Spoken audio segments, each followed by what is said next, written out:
Good morning, y'all. This is Porch Coffee, day 6.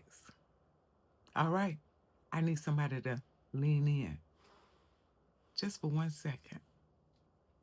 This morning, I'm going to keep it simple. Some mornings you don't wake up in a holiday mode. You simply wake up trying to keep your head steady. Life doesn't stop, healing don't stop, and your responsibilities, they definitely don't stop. And honestly, your growth don't stop either.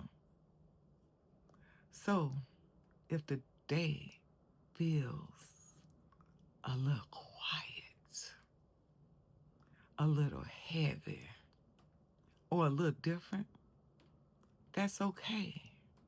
Show up for yourself in whatever way you can, even in moments like this porch coffee. That's part of the rebuild, and it counts.